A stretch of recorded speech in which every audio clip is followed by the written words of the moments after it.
नमस्कार, मैं हूं आपके साथ मयंक। आज 3 तारीख है। मैं सीधा मुद्दे पर आना चाहता हूं। अली खामेनेई साहब के जनाजे को लेकर पुतिन की तरफ से, रूस की तरफ से बड़ा अलर्ट आया है और इसी के साथ ही ईरान ने 100 खुर्रमशहर मिसाइल्स तैनात कर दी है, खास तौर पर इस जनाजे के लिए। देखिए, ये ऐसी खबरें हैं जो इस ओर इशारा कर रही हैं कि अगले 6 दिन के अंदर ईरान में कुछ भी हो सकता है, कुछ भी हो सकता है। देखिए, मैंने आपको अपने एक वीडियो में पहले ही ये कहा था कि इजराइल के निशाने पर अली खामेनेई साहब का जो जनाजा है, फ्यूनरल का जो पूरा प्रोसेस है, वो मोसाद और इजराइल के निशाने पर है। और देखिए, एक बार फिर अब ये बातें सामने आने शुरू हो गई हैं। कौन हमला करवाना चाहता है, किससे हमला करवाने के लिए कह रहा है, और पुतिन ईरान से क्या कह रहे हैं और ईरान की क्या तैयारी है, हर मुद्दे पर बात होगी और बड़ी टू द पॉइंट बात होगी। दाएं बाएं की कोई बात नहीं है। देखिए, जो पहली खबर मैंने आपको बताई, मैं वहीं से शुरू करना चाहता हूं। ईरान की तरफ से सीधा संदेश दे दिया गया है।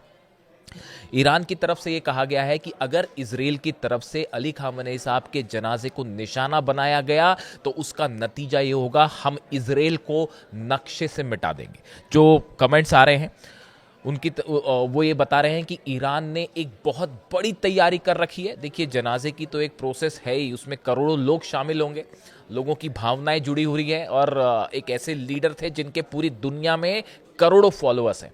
और ऐसे हालात में ईरान के लिए बेहद इमोशनल मैटर है और अगर किसी ने इस जनाजे पर हमले करने की कोशिश की तो उसका नतीजा क्या करना है, ईरान ने अभी से तय कर रखा है। जो सोर्सेज बता रहे हैं, जो जानकारी मेरे पास है, 100 से ज्यादा खुर्रमशहर मिसाइल्स जो हैं वो इजराइल के अलग अलग शहरों को लोकेट करके मिसाइल जो बेसिस होती हैं उस पर तैनात कर दी गई है। बात नंबर 1। बात नंबर 2, ये जो मिसाइल्स हैं, बताया जा रहा है कि ये ईरान की खुर्रमशहर मिसाइल का सबसे एडवांस वर्जन है। ये जितने दिन से सीज फायर चल रहा है, नॉन स्टॉप ईरान में मिसाइल्स बनाई जा रही हैं। अगर कोई इस गलत फहमी में रहना चाहता है कि जंग रुक गई है और शांति हो गई है, तो इससे बड़ा भुलावा कुछ नहीं हो सकता। ईरान अच्छे से जानता है कि फिर से हमला होगा। नॉन स्टॉप ईरान में मिसाइल्स बनाई जा रही हैं और अब जो खुर्रमशहर मिसाइल्स का नए वर्जन आए हैं, ये ज्यादा एडवांस है और हर मिसाइल 80 लोकेशंस पर हमला करने की क्षमता रख सकती है। यानी आप ये कह लीजिए, एक खुर्रमशहर मिसाइल 80 लोकेशंस को टारगेट कर सकती है। अब ऐसे में अगर एक साथ 100 मिसाइल्स फायर कर दी जाएं तो वो कितने लोकेशंस पर फायर करेंगी, आप अंदाज लगा लीजिए। एक मिसाइल 80 लोकेशंस पर टारगेट कर पाएगी और एक साथ अगर 100 मिसाइल फायर हो जाएं तो कितने मल्टीपल टारगेट्स इजराइल में तबाह होंगे। और ये अगर एक साथ फायर हो जाए, दुनिया का कोई डिफेंस सिस्टम ईरान की मिसाइल्स को जो है वो नहीं रोक पाएगा। ये बात तय है। अब देखिए, ईरान की तरफ से जो बयान आ रहे हैं, ईरान की सेना का कहना है, ये दरअसल अहमद वाहिदी साहब कह रहे हैं, अपने प्रवक्ताओं के जरिए कह रहे हैं कि जरा सी गलती की तो सीधा और ऐसा जवाब दिया जाएगा कि भूल नहीं पाओगे। ये जवाब ईरान की तरफ से। दूसरी तरफ देखिए, ईरान के जो विदेश मंत्री हैं अब्बास अराक्ची साहब, मैं हमेशा कहता हूं, बड़े नपे तुले शब्दों में बात करते हैं। कभी कोई दाएं बाएं की बात नहीं करते और कभी बुरे से बुरे हालात हों लेकिन कभी गुस्सा नहीं होते और बड़े नपे तुले शब्दों में जवाब देते हैं। हमेशा मैंने उनको यही देखा है। बेहतरीन विदेश मंत्री, इसमें कोई गुंजाइश ही नहीं है। लेकिन अब इस बार वो भी गुस्सा है, वो भी नाराज है। इजराइल के डिफेंस मिनिस्टर जो काट्स है, उनका जिस तरह से बयान आया कि हमले के लिए हम तैयार हैं और 24 घंटे में हम ईरान पर हमला कर सकते हैं, वो दरअसल बयान जनाजे को टारगेट करने को लेकर ही था। जब अली खामेनेई साहब के जनाजे पर हमले की बातें सामने आई तो अब्बास अराक्ची साहब का भी खून खौल पड़ा और उन्होंने कहा, अमेरिका से कहा कि ये जो पालतू जानवर हैं इजराइल के, इनको काबू में रखो वरना अंजाम बहुत बुरा होगा।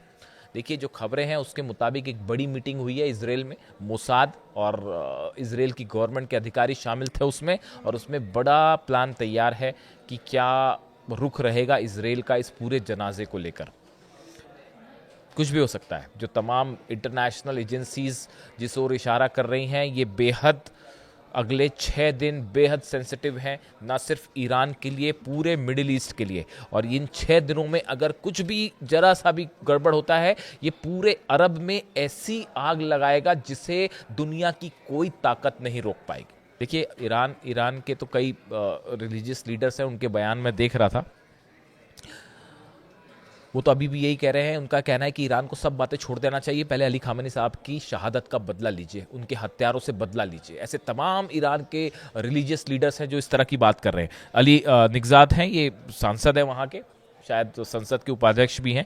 इनकी तरफ से भी कहा गया कि अभी खामेनी साहब का बदला बाकी है, यानी सीधी वार्निंग दी जा रही है ईरान की तरफ से, चिलिंग वार्निंग्स जिसे कहते हैं। अब देखिए, मैं आपको पहले क्यों कह रहा था कि अली खामेनी साहब की, मैंने 2 दिन पहले ये बात कही थी कि अली खामेनी साहब के जनाजे को लेकर जो है वो साजिशें हो रही है। देखिए, लॉरा लूमर है, ये डोनाल्ड ट्रंप के बेहद करीबी मानी जाती है और एक राइट विंग की नेता है ये, और एनालिस्ट है, और हमेशा से इनका जो अप्रोच होता है वो एंटी मुस्लिम मानी जाती हैं ये, और डोनाल्ड ट्रंप की लेकिन बेहद करीबी हैं और फार राइट पॉलिटिकल एक्टिविस्ट हैं। इनकी तरफ से कल 3 बयान आए, शायद आपने सुना होगा, सोशल मीडिया पर इन्होंने पोस्ट किया।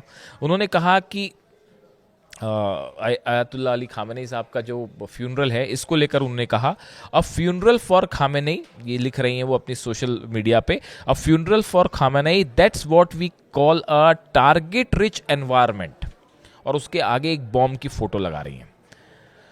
मतलब अगर हिंदी में ट्रांसलेट करें, उनका कहना है कि अली खामेनी का अंतिम संस्कार इजराइल के लिए ईरान पर बमबारी करने का बेहतरीन मौका है, और उसके बाद बम की तस्वीर लगा रही हैं। सोचिए आप, ये सोच है कुछ लोगों की, हैरानी होती है मुझे तो कभी कभी सोच के। उसके आगे और लिख रही है, the IDF has the opportunity to do the funniest thing. वही कह रही है, आईडीएफ इजराइल की सेना के लिए कह रही है कि इजराइल की सेना के लिए कुछ फनी करने का जो है वो बेहतरीन मौका है। फिर उसके बाद तीसरी भी पोस्ट कर रही हैं, एक सवाल के जवाब में तीसरा भी पोस्ट कर रही हैं, I will never say no to an opportunity to see the US और the IDF bomb a bunch of jihadis. वो ये कह रही हैं कि मैं, अगर अमेरिका और इजराइल हमले करती है तो मैं कभी मना नहीं करूंगी कि इतने सारे जिहादियों को टारगेट करने का मौका मिल जाए। ऐसे शब्दों का इस्तेमाल कर रही हैं, प्रोवोकेटिव भाषा एकदम। अब देखिए, स्वाभाविक है ईरान की तरफ से तो जवाब आना ही चाहिए, लेकिन एक बड़ी गौर करने वाली बात थी उनका ये बयान, इसको लेकर रूस की तरफ से जवाब आया। रशिया स्टेट कंट्रोल्ड आरटी जो है strongly condemned the post, arguing that the millions of mourners including women, children and elderly citizens and the foreign dignitaries are expected to attend the multi-day funeral ceremonies। रूस की तरफ से कहना है कि ये बयान जो है बेहद ही निंदनीय है, जो ये ट्रंप की करीबी दे रही है कि हमला करना चाहिए जनाजे को लेकर, इस तरह के बयान। रूस ने इसकी तीखी आलोचना की कि आप कहना क्या चाह रहे हो, इस जनाजे में जो है वो करोड़ों लोग शामिल हो रहे हैं, बच्चे शामिल होंगी, महिलाएं शामिल होंगी, ऐसे में ये बयान बेहद निंदनीय है। और रूस ने इसकी खुलेआम आलोचना कर दी, डोनाल्ड ट्रंप की इस सहयोगी और एडवाइजर के बयान की। इतना ही नहीं, पुतिन की तरफ से, रूस की तरफ से सीधा सीधा वार्निंग्स आई हैं, अलर्ट्स आए हैं ईरान के लिए कि ये 6 दिन तक बेहद सावधान रहने की जरूरत है। मुस्तबा खामेनी साहब टारगेट पर हैं, अहमद वाहिदी साहब टारगेट पर हैं, और जब जो शख्स अली खामेनी साहब पे हमला करवा सकते हैं वो उनके जनाजे पर भी हमला करवा सकते हैं। वो उसमें मौजूद जो वीवीआईपी पर्सनालिटीज हैं उनको भी टारगेट किया जा सकता है। ऐसे स्ट्रॉन्ग इनपुट्स हैं, केजीबी की तरफ से भी है, रशियन खुफिया एजेंसीज जो है उसकी तरफ से भी है, चाइनीज जो एजेंसीज हैं उनकी तरफ से भी है। इसके अलावा ईरान के पास अपने इनपुट्स हैं ही, और ये मान के चला जा रहा है कि ये 6 दिन कैसे बीतेंगे, क्या शांति से ये फ्यूनरल हो पाएगा या कोई हमला होगा, और हमला होगा तो उसके बाद ईरान का जो गुस्सा देखने को मिलेगा वो शायद पहले कभी किसी ने ना सोचा ना देखा, वो जवाब देगा ईरान। ईरान में जो वीडियोस मैं देखता हूं वहां से, जो प्रदर्शन हर रात को प्रदर्शन होता है, लोग घरों में सोते हैं रात को जाके। ईरान में एक रात ऐसी नहीं जाती जिस दिन अली खामेनी साहब के लिए आंसू ना बहाए जाते और उनके लिए गुस्सा देखने को नहीं मिलता। मैंने इतिहास में, मैंने तो देखिए, मैं तो हिस्ट्री, पॉलिटिकल साइंस और इंटरनेशनल रिलेशंस का स्टूडेंट ही रहा हूँ, मेरा काम ही है, 20-25 साल से मैं यही पढ़ता रहता हूँ सब कुछ। मैंने ऐसा अपने लीडर के लिए इतना ज़्यादा लगाव, प्रेम और रिस्पेक्ट जो अली खामेनी साहब के लिए ईरान की जनता के मन में है, मैंने इतिहास में तो नहीं देखा। अभी आपको याद आ रहा है क्या? मेरे को तो नहीं आता याद ऐसा कुछ। बच्चे से लेके छोटे छोटे बच्चे जो बोलना शुरू करते हैं वो भी उनसे मोहब्बत करते हैं, और उन्हीं के लिए पहला शब्द ही उनका वो होता है। तो हालात ये हैं साहब कि बहुत ज़्यादा गुस्सा है ईरान के मन में, और ज़रा सा एक गलत स्टेप, मिस कैलकुलेशन इजराइल का पूरे रीजन को एक ऐसी आग में झुलस देगा जो आप सोच नहीं सकते। अब देखिए इसमें जो है कई सारे डेवलपमेंट्स हैं, कई खबरें हैं, मतलब 5-6 अलग अलग सोर्सेस से खबरें हैं इस तरह की कि अक्टूबर में, ये कल सरफेस हुई ये चीज़ें कि अक्टूबर में जो है एक डेट आ रही है टेंटेटिव कि अक्टूबर के आसपास नेतन्याहू फिर से हमला कर सकते हैं ईरान पे। बीच में हो गया तो बीच में तो हो ही सकता है, लेकिन अक्टूबर की एक टेंटेटिव डेट आ रही है क्योंकि इजराइल में चुनाव है, और किसी तरह से उस चुनाव को आगे बढ़ाने के लिए या फिर उनके ऊपर जो मुकदमे में फंसे हुए हैं नेतन्याहू, उसको आगे, उसका जो ट्रायल है उसको आगे टालने के लिए नेतन्याहू और इजराइल जो है वो हमला कर सकते हैं ईरान के ऊपर। इस तरह के इनपुट्स है, तमाम इंटरनेशनल एजेंसीज इस ओर इशारा कर रही हैं, अमेरिका की भी और कई यूरोप की एजेंसीज भी। अब हालात ये है कि इसीलिए अब्बास अराक्ची ये कह रहे हैं कि इजराइल जो है वो तैयार बैठा हुआ है कि किसी तरह से, किसी भी सूरत में अमेरिका और ईरान का समझौता ना हो। अगर समझौता हो गया, एमओयू हो गया, तो इजराइल जो है वो अलग थलग पड़ जाएगा और इजराइल की दाल नहीं गलेगी। यही वजह है, देखिए लगातार बमबारी हो रही है। कल लेबनान पे बड़े भयानक हमले हुए हैं। दक्षिणी लेबनान में मैं कुछ तस्वीरें देख रहा था, कुछ बॉम्ब्स तो ऐसे ड्रॉप किए गए हैं, ऐसा लग रहा है मान लो कोई न्यूक्लियर बम गिरा दिया गया हो। ऐसे मशरूम क्लाउड्स बन रहे हैं, बेहद भयानक हमले हो रहे हैं लेबनान पे।